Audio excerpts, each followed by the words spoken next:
Astro उत्सव पर आपका स्वागत है। दोस्तों, हमारे शास्त्रों में कुछ ऐसी बातें बताई गई हैं जिनका कोई ना कोई संबंध हमारे जीवन से जुड़ा होता है। ऐसी कई बातें शास्त्रों में लिखी हैं जिनके बारे में हम जानते तो हैं, लेकिन उनके कारणों से अनजान ही होते हैं।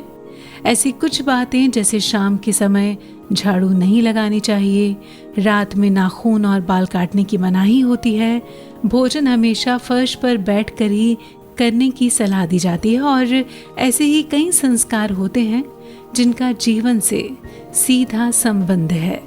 ऐसी कई बातों का मिश्रण है हमारे शास्त्र।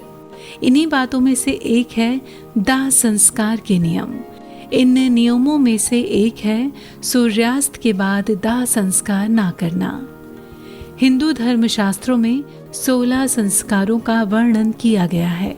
इन सभी संस्कारों में से सबसे आखिरी होता है अंतिम संस्कार। ये व्यक्ति की मृत्यु के बाद किया जाता है। इस अनुष्ठान के लिए कुछ विशेष नियम बनाए गए हैं, जिसमें सूर्यास्त के बाद कभी भी शव का अंतिम संस्कार ना करना प्रमुख है।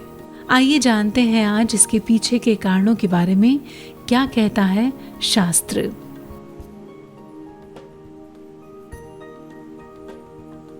गरुड़ पुराण में भी इस बात का जिक्र है कि यदि किसी व्यक्ति का अंतिम संस्कार सूर्यास्त के बाद किया जाता है तो उसे कभी भी मोक्ष नहीं मिलता है। ऐसे में यदि व्यक्ति की मृत्यु रात के वक्त होती है तब भी दाह संस्कार के लिए सुबह का इंतजार किया जाता है। शास्त्रों की माने तो रात में यानी सूर्यास्त के बाद अंतिम संस्कार करने पर स्वर्ग के सभी द्वार बंद हो जाते हैं और नरक के द्वार खुल जाते हैं। इसीलिए यदि इस समय अंतिम संस्कार किया गया तो सीधे नरक में स्थान मिलता है। इसके साथ ही ये भी मान्यता है कि ऐसे व्यक्ति को अगले जन्म में कोई ना कोई अंग दोष भी हो सकता है। बात करेंगे अब विधि विधान के साथ क्यों होता है अंतिम संस्कार। जी हाँ, हिंदू धर्म में रीति रिवाज और परंपराओं का बहुत पालन किया जाता है। इसमें कोई भी काम बिना किसी रीति के संपन्न नहीं होता है। ऐसा माना जाता है कि जब किसी की मृत्यु हो जाती है उसके बाद उसका अंतिम संस्कार पूरे विधि विधान से किया जाता है। ऐसा माना भी जाता है कि जिसका अंतिम संस्कार पूरे विधि विधान से नहीं होता है उसे मनुष्य योनि से मुक्ति नहीं मिलती है। ऐसी आत्मा भटकती रहती है और मोक्ष से वंचित रहती है। उन्हीं शास्त्रों के अनुसार सूर्यास्त के बाद दाह संस्कार न करने का विधान भी है। जब किसी व्यक्ति की मृत्यु हो जाती है उस समय उसका अंतिम संस्कार किया जाता है।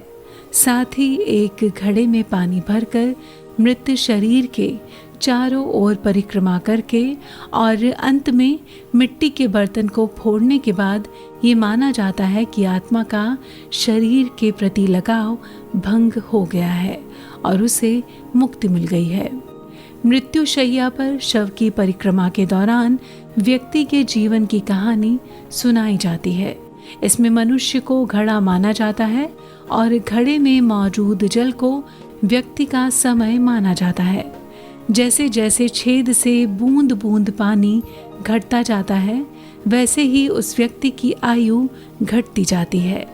अंत में घड़े को तोड़ना ये दर्शाता है कि व्यक्ति का जीवन समाप्त हो गया है और शरीर में निवास करने वाली आत्मा मुक्त हो गई है। इस प्रकार हिंदू धर्म शास्त्रों में सूर्यास्त के बाद दाह संस्कार ना करने की मनाही होती है और यदि इन नियमों का पालन ना किया जाए तो व्यक्ति की आत्मा को मुक्ति नहीं मिलती है। तो अभी हमने जाना अंतिम संस्कार के बारे में, उससे जुड़ी कुछ खास बातों के बारे में। आशा करते हैं ये विशेष जानकारी आपको पसंद आई होगी और अगर ये जानकारी आपको अच्छी लगी हो तो इस वीडियो को लाइक करें, शेयर करें, सब्सक्राइब करें एस्ट्रो उत्सव को और देखते रहें एस्ट्रो उत्सव। धन्यवाद।